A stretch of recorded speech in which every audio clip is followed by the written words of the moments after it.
اعوذ باللہ من الشیطان الرجیم بسم اللہ الرحمن الرحیم وبہ نستعین وہو خیر معین۔ علم اخلاق کے اوپر ہماری گفتگو جو ہے وہ کتاب جامع السعادات سے پچھلے سیمسٹر میں بھی چل رہی تھی اور اسی گفتگو کو آگے بڑھایا جا رہا ہے۔ مجھے جیسے عام طور پہ ہوتا ہے کہ ہر سیمسٹر کے بعد کچھ نہ کچھ طلاب جو ہیں وہ نئے آ جاتے ہیں، تو ان کے لیے بھی مفید ہوگا کہ پرانی کچھ باتوں کو واپس دہرا دیا جائے تاکہ جو ہے آگے کی گفتگو سمجھنے میں ان کے لیے آسانی ہو۔ یہ کتاب کہ جس سے ہم علم اخلاق سیکھنے کی کوشش کر رہے ہیں، اس کا نام ہے جامع السعادات۔ اس کتاب کے مؤلف ہیں ملا محمد مہدی نراقی قدس سرہ۔ یہ ملا محمد مہدی نراقی، ان کی پیدائش کی جو تاریخ بیان کی جاتی ہے وہ تقریباً جو ہے وہ 1128 ہجری۔ یہ پیدا ہوئے ایران کے قصبے، چھوٹا سا علاقہ ہے عراق کے وزن پہ نراق، جیسے لفظ عراق ہم بولتے ہیں اسی کے وزن پہ عین کو ہٹا کے نون کو لگا دیں گے تو لفظ ہو جائے گا نراق۔ یہ کاشان کے قریب قصبہ ہے، یہ قم سے زیادہ دور نہیں ہے۔ وہاں پہ ان کی ولادت ہوئی ہے اور 1209 ہجری کے اندر نجف میں ان کا انتقال ہوا ہے، اور اس طرح سے ان کی تقریباً 81 ایئرس کی ایج بنے گی، 81 سال کی۔ 1209 ہجری میں ایک اور عظیم ہستی کا بھی نجف میں انتقال ہوا تھا۔ جب ان کا تذکرہ ہو رہا ہے تو مناسب ہے کہ ان کا بھی تذکرہ نام کی حد تک ہی صحیح ہو جائے۔ وہ تھے آیت اللہ وحید بہبہانی، نجف کے غازی کی ایک بڑی شخصیت۔ ان کا انتقال بھی اسی 1209 ہجری میں نجف میں ہوا تھا۔ جی آیت اللہ وحید بہبہانی۔ ملا محمد مہدی نراقی نے یہ کتاب عربی میں لکھی ہے اور علم اخلاق کی ایک جو ہے ضخیم کتاب مانی جاتی ہے۔ اس کتاب کی تلخیص کی ان کے فرزند ملا احمد نراقی نے فارسی کے اندر، اور اس کتاب کا نام انہوں نے رکھا معراج السعادہ۔ تو ان کے فرزند ملا احمد نراقی، یہ ملا احمد نراقی اس اعتبار سے بھی بڑی شخصیت ہیں کہ شیخ انصاری علیہ رحمہ یہ ان کے شاگردوں میں سے تھے۔ شیخ مرتضی انصاری کے جو اساتذہ کا تذکرہ کیا جاتا ہے ان میں ایک نام یہ بھی ہے کہ ملا احمد نراقی، یہ بھی شیخ انصاری علیہ رحمہ کے استاد شمار ہوتے ہیں۔ وہ شیخ انصاری علیہ رحمہ کی جن کی 2 کتابیں حوزے میں رائج ہیں، رسائل اور مقاصد۔ جو معراج السعادہ انہوں نے لکھی فارسی کے اندر، وہ اصل تو اسی کتاب کی تلخیص ہے، مگر اس معراج السعادہ کے اندر وہ تمام مطالب نہ آ سکے کہ جو ان کے والد نے جامع السعادات کے اندر تحریر کیے تھے۔ معراج السعادہ کا اردو میں ترجمہ ہوا عروج السعادہ کے نام سے، کہ جو عام طور پہ طلاب جو ہے وہ پڑھ چکے ہوتے ہیں۔ وہ ایک دفعہ امتحان میں بھی یہاں پہ رکھا گیا تھا۔ اسی معراج السعادہ کا گجراتی میں ترجمہ بھی ہوا ہے اور اس میں نام وہی رکھا گیا ہے معراج السعادہ، بلکہ گجراتی میں ترجمہ پہلے ہوا ہے، اردو میں جو ہے ترجمہ اس کا بعد میں ہوا ہے معراج السعادہ کا۔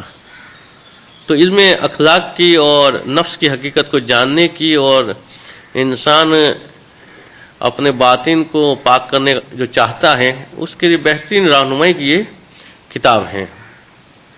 اب یہ ملا محمد مہدی نراقی نے ویسے تو کئی کتابیں لکھی، 32 کتابوں کا تذکرہ کیا جاتا ہے، اور اس میں بھی وہ کتابیں بھی شامل ہیں کہ جو کئی جلدوں پر مشتمل ہیں، وہ انہوں نے لکھی، مگر سب سے زیادہ مشہور جو کتاب ہوئی ان کی وہ یہی جو ہے وہ جامع السعادہ ہے۔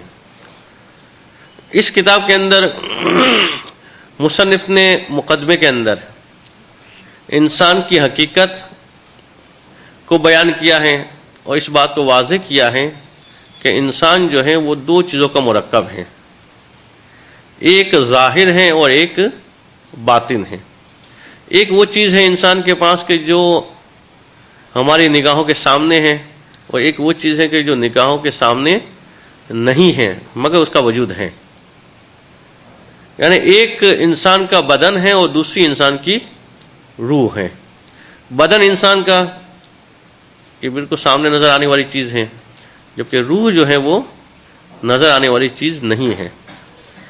مگر نظر نہ آنا یہ نہ ہونے پہ دلالت نہیں کرتا ہے۔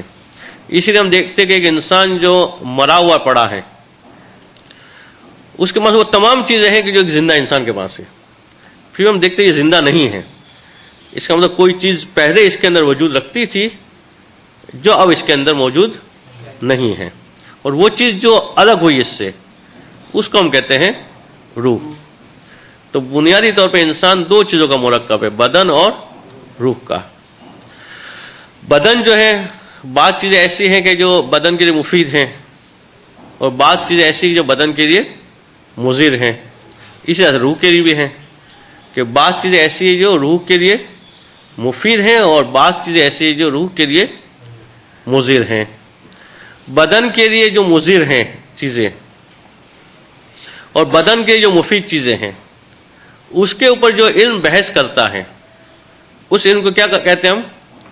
علم طب یا میڈیکل سائنس، کہ جو انسان کے بدن کے مضمرات کو بیان کرتا ہے، اور اگر انسان کے بدن پہ امراض لاحق ہو ان مضمرات کی وجہ سے تو پھر اس کا حل بتاتا ہے۔ تو اب اسی طرح سے روح کے اوپر جو بعض چیزیں مضر ہیں اور بعض چیزیں مفید ہیں، اس کے اوپر جو بحث کرتا ہے اس کو ہم کہتے ہیں معلم اخلاق، یعنی علم اخلاق کا ماہر، کہ جو بتاتا ہے کہ روح کے اوپر، روح کے لیے کون کون سی چیزیں مفید ہیں اور کون کون سی چیزیں جو ہے وہ مضر ہیں۔ اب جس طرح سے علم طب میں بعض چیزوں کا تذکرہ کر دیا جاتا ہے کہ یہ چیزیں اگر انسان نے استعمال کی تو اس کی صحت جو ہے وہ خراب ہو جائے گی، اور فلاں فلاں چیزیں استعمال کی تو اس کی صحت جو ہے وہ اچھی ہو جائے گی۔ علم اخلاق میں بھی اسی طرح سے ہے، روح کے بارے میں بیان کیا جاتا ہے کہ فلاں فلاں چیزیں ہیں، اگر انسان نے اس کو استعمال کر لیا تو انسان جو ہے وہ، انسان کی روح قوی ہو جائے گی، اور اس بنیاد پہ انسان جو ہے وہ اگر فلاں چیز استعمال کی تو نقصان ہوگا اور فلاں چیز استعمال کی تو فائدہ ہوگا۔ وہ ساری فہرست اور اس کی بحث جو ہے اپنے مقام پہ آئے گی۔ تو اس مقدمے کے اندر جو عبارت ہے اس کو ہم تھوڑا سا پڑھ لیتے ہیں، اور اس کے ساتھ جو ہے جہاں جہاں ضرورت پڑے گی وہاں پہ وضاحت کر دیں گے۔ تو بظاہر تو نہیں ہے کتاب، تو عبارت کی طرف ہی توجہ دیں جن کے پاس نہیں ہے نا، میرے خیال کسی کے پاس کتاب۔ ٹھیک ہے، بسم اللہ الرحمن الرحیم، وبہ نستعین وہو خیر معین۔ انقسام و حقیقت انسان و حالاتہ بالاعتبار، کہ انسان کی حقیقت کی تقسیم اور انسان کی حالتیں اسی اعتبار سے ہوتی ہیں کہ جو انسان کے اندر خوبیاں اور خامیاں پائی جاتی ہیں۔ آج کی گفتگو زیادہ تر جو ہے حقیقتیں انسان کے حوالے سے آئے گی، جس میں مصنف کہتے ہیں کہ اعلم ان الانسان منقسم الی سر و علن، کہ انسان جو ہے وہ منقسم ہے دو چیزوں میں، ایک راز ہے اور ایک جو ہے ظاہر ہے۔ ایک وہ چیزیں جو پوشیدہ ہیں اور ایک وہ چیزیں ہیں وہ جو نظر آنے والی ہیں۔ اسی کو دوسرے الفاظ میں ہم کہہ سکتے ہیں وہ روحن و بدن، کہ ایک انسان کے پاس روح ہے اور دوسرا انسان کے پاس بدن ہے۔ وَلِكُلٍّ مِّنْهُمَا مُنَافِيَاتٌ وَمُلَائِمَاتٌ، کہ ان دونوں میں سے ہر ایک کے لیے کچھ چیزیں ایسی ہیں کہ جو نقصان دہ ہیں، منافیات ہیں، اور کچھ چیزیں ایسی ہیں جو ملائمات ہیں کہ جو ان کے لیے پسندیدہ ہیں۔ اب اگر ہم دیکھتے ہیں بدن کے لیے ملائمات میں سے کیا ہے، پسندیدہ چیزوں میں سے کیا ہے کہ اچھی غذا ملے، انسان کو مزہ آتا ہے، کڑوی دوا پینی پڑے وہ ناپسند ہے۔ تو اچھی غذا جو ہے وہ بدن کے ملائمات میں سے ہوا، اور کڑوی دوا جو ہے انسان کے بدن کے لیے منافرات میں سے ہوا. اس طرح سے روح کے اندر مثلا روح کے لیے اگر انسان سچ بولے تو روح خوش ہوتی ہے، اور اگر جھوٹ بولے تو روح کو دکھ ہوتا ہے. اس کا مطلب سچ بولنا یہ روح کے ملائمات میں سے ہے، اور جھوٹ بولنا روح کی منافرات میں سے ہے. اچھا، اب یہ بھی ضروری نہیں ہے کہ جو چیز بدن کو پسند ہے وہی چیز روح کو پسند ہو، اور جو بدن کو ناپسند ہے وہ روح کو ناپسند ہو سکتا ہے ایک چیز جو ہے وہ بدن کے منافرات میں سے ہو اور روح کے ملائمات میں سے ہو. مثلا نماز شب کے لیے اٹھنا تو بدن کو تو بھاری پڑتا ہے، تو بدن کے لیے تو منافرات میں سے ہے، مگر روح کے لیے ملائمات میں سے ہے. تو ایسا نہیں ہے کہ جو چیز بدن کے لیے پسندیدہ ہوگی وہ روح کے لیے بھی پسندیدہ ہوگی، اور جو چیز بدن کو ناپسند ہے وہ روح کو بھی ناپسند ہے. ایسا ہونا ضروری نہیں ہے. وَلِكُلِّ مِنْهُمَا آلَامٌ وَلَذَّاتٌ، کہ بدن اور روح میں سے ہر ایک کے لیے کچھ تکلیفیں ہیں اور کچھ جو ہے وہ لذتیں ہیں. وَمُهْلِكَاتٌ وَمُنْجِيَاتٌ، اسی طرح سے بدن اور روح میں سے ہر ایک کے لیے کچھ چیزیں ایسی ہیں جو اسے ہلاک کرنے والی ہیں، اور کچھ چیزیں ایسی ہیں جو نجات دینے والی ہیں. انسان کے بدن کو ہلاک کرنے والی کون سی چیز ہے؟ مثلا زہر کھا لے انسان کا بدن جو ہے وہ ہلاک ہو جائے، اب کوئی گنجائش نہیں ہے. اس طرح سے روح کو ہلاک کرنے والی چیز کون سی ہے؟ کفر، مثلا کافر بن جائے، اب اس کی روح ہلاک ہو جائے گی. جب تک کافر ہے تب تک سعادت کی منزل تک آنے کی کوئی گنجائش نہیں ہوگی. تو تینوں چیزیں مثلا منافیات و ملائمات، آلام و لذات، مہلکات اور منجیات، یہ بدن کے لیے بھی ہے اور روح کے لیے بھی ہے. اس کی مثال آپ خود بھی بنا سکتے ہیں. اور گزشتہ جی منجیات نجات دینے والی چیزیں، کچھ چیزیں ایسی ہیں کہ جو انسان کے بدن کو نجات دیتی ہیں، اور کچھ چیزیں ایسی ہیں جو انسان کی روح کو نجات دیتی ہیں. اب چونکہ اس میں ہر ایک کی مثال دینے شروع کریں گے تو زیادہ ٹائم ہو جائے گا. اب جو ہے جو مثالیں خود مصنف نے کتاب میں دی ہے اس کی وضاحت کرے زیادہ اچھا ہے کہ وہ منافیات البدن ہے، وہ آلامہ ہی الامراض جسمانیت، بدن کے لیے ناپسندیدہ چیزیں کون سی ہیں اور بدن کے لیے آلام کون کون سے ہیں؟ کہتے ہیں وہ جسمانی امراض، جسمانی بیماریاں جو ہیں وہ بدن کے لیے مصیبت ہیں. مثلا جب انسان بیمار ہوتا ہے تو اس کے بعد وہ قوت نہیں رہتی جو عام حالت میں ہوتی ہے، تو یہ انسان کے لیے گویا مصیبت قرار پاتی ہیں. وہ ملائمات ہو، اور بدن کی پسندیدہ چیز کون سی ہے؟ کہتے ہیں یا صحت و لذات و جسمانیت، وہ صحت ہے اور جسمانی لذتیں ہیں. وہی غذا کہ جو عام حالت میں کھاتا ہے تو لذت آتی ہے، اگر بیمار ہے تو نہیں مزہ آ رہا ہوتا ہے. تو صحت کے اندر وہ لذت آ رہی ہے، بیماری میں وہ لذت چلی جاتی ہے. تو گویا بیماری بدن کے لیے مصیبت ہے اور صحت بدن کے لیے فائدہ مند چیز ہے. اب جو ہے جسم کے لیے کون کون سی چیزیں پسندیدہ ہیں، کون کون سی چیزیں فائدہ مند ہیں، کون سی چیزیں نقصان دہ، یہ کون بتاتا ہے؟ کہ تو وہ متکفل بیان تفاصیر حاضر امراض وہ معالجاتها ہوا علم الطب، کہ وہ علم کے جس نے ذمہ داری اٹھائی ہے کہ ان بیماریوں کی تفصیلات بتائیں اور پھر جو ہے ان کا علاج بتائیں. یہ بتائے کہ فلاں بیماری ہوتی کس وجہ سے ہے، اور پھر اس کا علاج بھی بتائے کہ اگر یہ بیماری ہو گئی ہے تو اس کا علاج کیا ہے. یہ ساری ذمہ داری کس نے اٹھائی ہے؟ علم طب نے. میڈیکل سائنس کی ذمہ داری ہے کہ وہ بتائے انسان کو کہ کون کون سی چیزیں ہیں جس کی وجہ سے وہ بیمار ہو جاتا ہے، اور اگر بیمار ہو گیا ہے اب کیا کرے، تو اس کا علاج بتانا یہ بھی میڈیکل سائنس کی ذمہ داری ہے. اب جو ہے روح کے بارے میں، تو روح کے لیے بھی کچھ منافیات ہیں، کچھ آلام ہیں، اس طرح کچھ لذتیں ہیں کہ وہ منافیات الروح ہیں. وہ آلامہ ہی رذائل الاخلاق التی تہلکہ و تشکی ہے، کہ اسی طرح سے روح کے لیے، روح کے منافیات اور روح کے آلام کیا ہے؟